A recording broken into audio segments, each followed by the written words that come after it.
També existeixen autoritzacions de treball per treballar per compte propi, és a dir, per treballar com a autònom i que suposa una inscripció com a autònom en el règim de la Seguretat Social.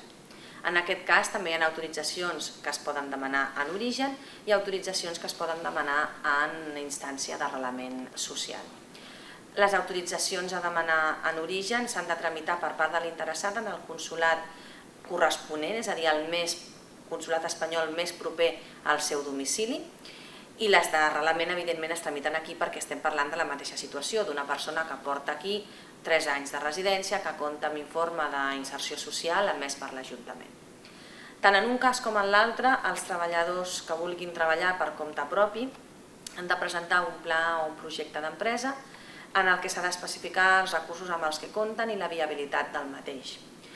Quan el tràmit es fa en l'estat espanyol, és a dir, per un tràmit d'arrelament, hi ha unes organitzacions d'associacions de treballadors autònoms que emeten aquests informes prèvia valoració del projecte que presenta el treballador estranger. La possibilitat de presentar autoritzacions per compte pròpia en tràmits d'arrelament és relativament recent. Al principi de l'establiment d'aquest sistema d'arrelament social no es contemplava la possibilitat que el treballador pogués treballar per compte propi, en l'actualitat sí, però cal acreditar aquesta viabilitat del projecte, que és la qüestió normalment més difícil.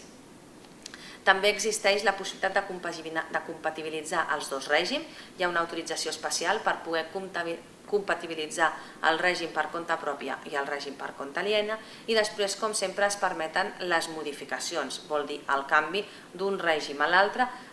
justificant les situacions i els canvis. És a dir, si un ha de passar de compte propi a compte aliena haurà de justificar un contracte de treball, i si un ha de passar de compte aliena a compte propi haurà de justificar el projecte d'empresa o el projecte de l'activitat